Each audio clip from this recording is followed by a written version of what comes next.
Hey, what's up, Nerd fam? This is your boy Gashan. I want to welcome you to Enter the Nerd. Today, we're going to talk about the Black Panther. Specifically, what the Black Panther movies could have been in the MCU if these two movies, the standalone ones, were done correctly. In my opinion, of course. Now, just a disclaimer if you don't know, I do lean towards the source material. Now, I'm going to say that these movies don't have to be a one-to-one, which you'll see when I make some of the suggestions later on about what could have been in the first and second Black Panther movie. But I do believe the source material is where you should be laying the foundation and not something you should be trying to purposely go away from just because it doesn't fit your personal view as a writer, director, or whatever, which I believe is something that the MCU has made a huge mistake in doing. Now, what I would always think about the solo movies to be able to do is really make the character super strong and attractive to audiences away from the ensemble films. So, for example, if you look at the solo runs of any hero, Spider-Man, Batman, whatever, they always have really good solo runs that establish their rogues gallery, their relationships with their family, friends, their personal traits, and sharpen them. So when they are joining up with the Avengers or the Justice League or whatever, you appreciate them more. And then they come back from each experience a stronger character or more developed. I'll say whatever that means, because it could be stronger, weaker, depending on your definition of whatever. Hopefully that makes sense in what I would be trying to accomplish with these solo films. So what would I have done differently? So first and foremost, if I have to choose like my dream situation, T'Chaka, the father, probably wouldn't have died in Civil War, but let's just keep that there, right? So I won't change anything but the first two Black Panther movies. I won't change anything else before. So what I would do is I'd make the first Black Panther about him coming back, obviously, to Wakanda, but it not being something where he doesn't actually know what role, because we can't act like he wasn't in Civil War running around with the suit. So now he knows I'm supposed to come back and be king, but I have to deal with certain things. Maybe he wants to continue his father's vision of helping people on the outside, because obviously he was at the UN. He was involving himself in outside of Wakanda matters. And you can also show in that movie the schism that's starting to draw between T'Challa the king and the Wakandan people, because if you know anything about the comics, the Wakandan people are actually very xenophobic. They really don't care about people on the outside. They're pretty much Wakanda first. And he's like, Wakanda technically is first for me, but that doesn't mean that I can't look at other people and try to help them, especially if it's some type of thing that's endangering the whole world, because then who would I be? Like, what kind of person would I be? What kind of hero? I'm the protector of Wakanda first, right? Now, something else I think they could have done better was obviously the character. He should be a genius. He should be the same type of guy that could create Falcon's wings himself. It shouldn't only be Shuri. So to have them both be geniuses and possibly both of them be ferocious warriors as well, I think that's something really, really big. Besides just Shuri, he does have a half-brother named Jakara, and we could speak about him briefly, even if he's not exactly the same person, but we can't say he has a bit of an antagonistic relationship. We don't actually have to have him transform into what he transformed into and be part of the Hyena clan, unless you want to use that for later. But we could just hint at him, because obviously T'Chaka was married 3 times, right? As well as talking about Hunter, and maybe Hunter's weird relationship with T'Challa, especially since he disbanded the secret police, for which T'Chaka had Hunter be a part of, and Hunter was proud of that because Hunter's also proud of Wakanda, even though he's not a native Wakandan.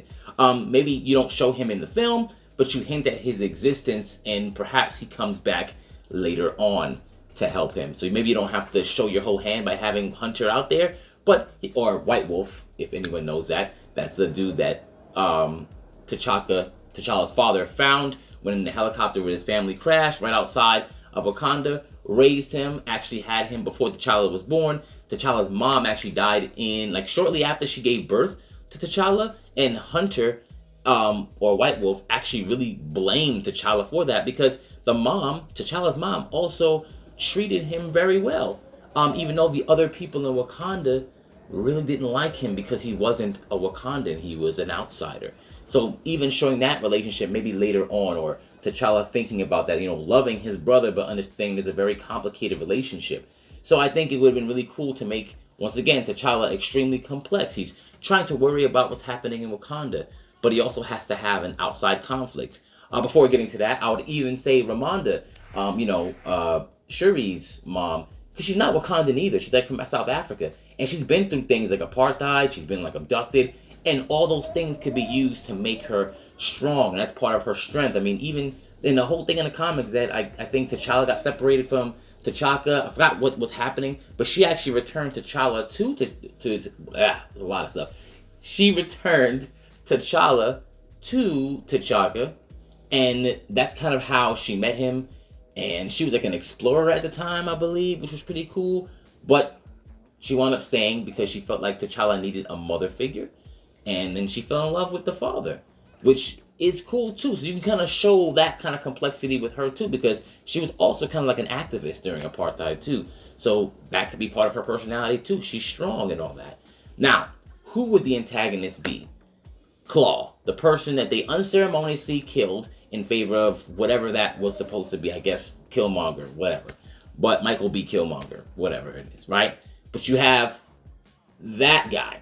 Because in the comic, he does end up killing T'Chaka. But because we don't have that, we could say that it was like an assassination attempt that almost worked, that T'Challa doesn't forgive him for.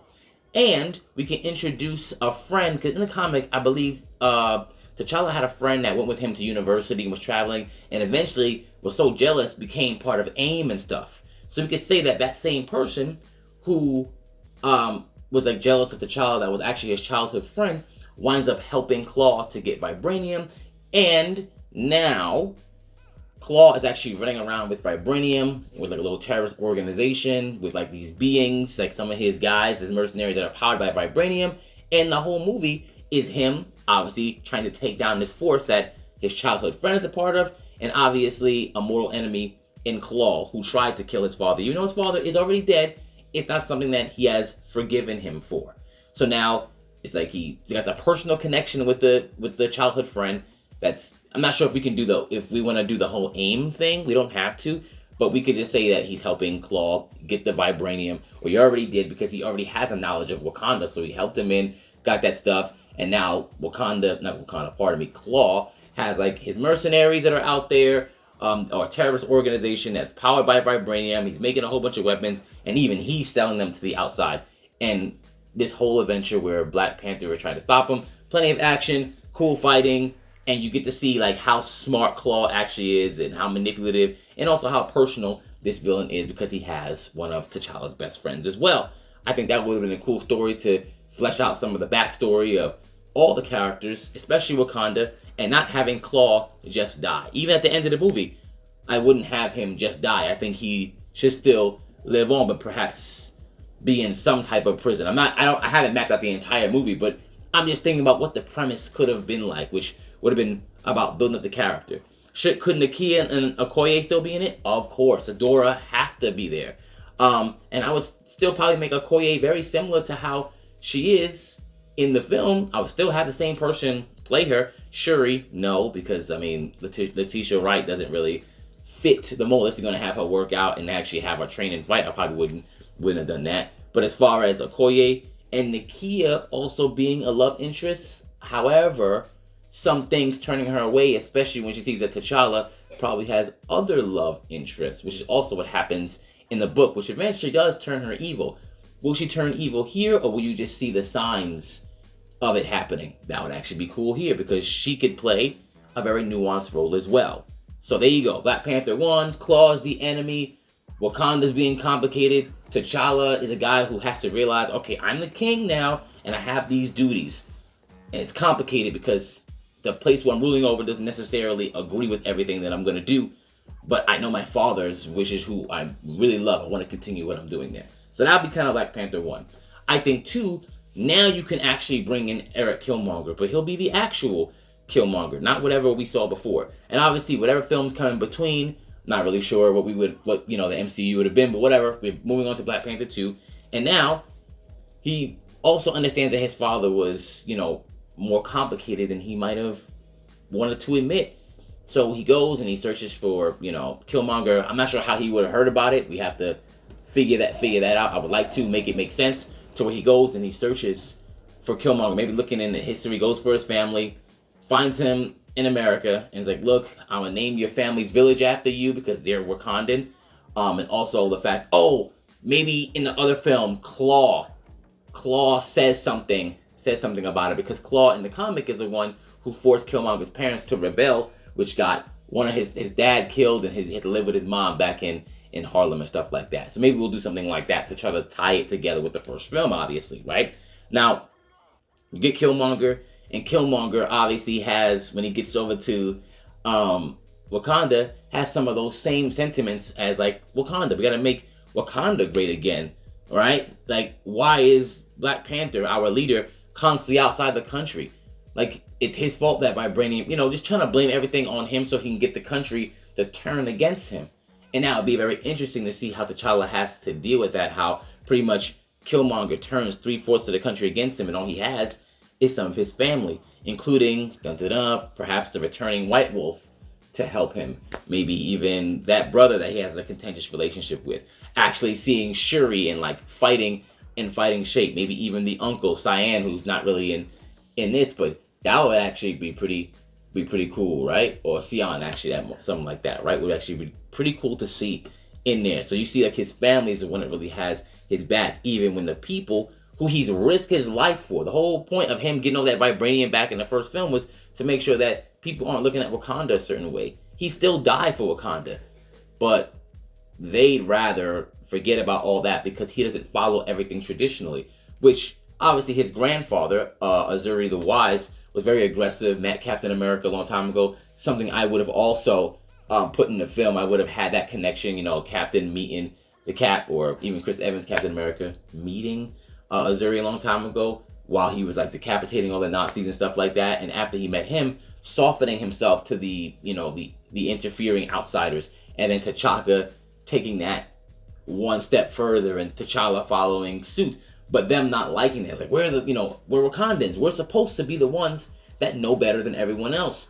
We don't have to go to Oxford. We don't have to look at everything, but to understand that other people's points of view can also help you develop your own is also something really important to understand, right?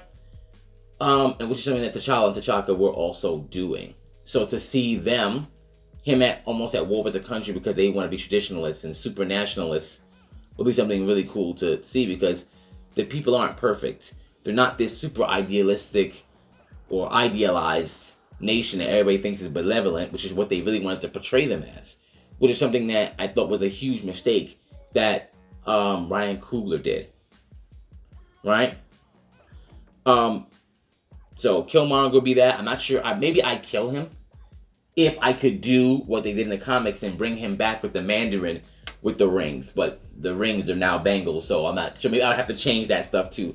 Either way, I would like something like that to see if Killmonger could keep living, perhaps him kill some people, really show an impact, almost take over, really take over Wakanda, and have T'Challa and his family have to do some crazy stuff to get it back.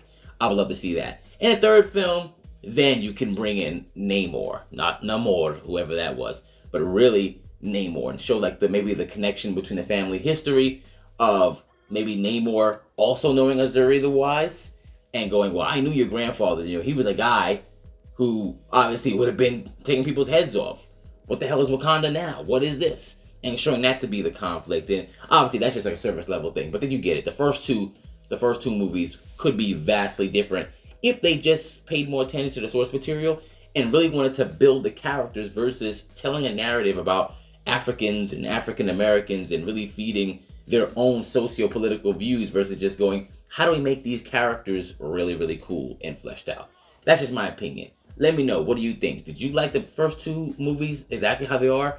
Or do you think that something close to the source material would have benefited the characters and the overall general audience? Because I think this would have bridged the gap between the general audience and the comic book readers, and we could both have something to talk about and maybe flesh these type of things out together. Let me know what you think. Enter the Nerd.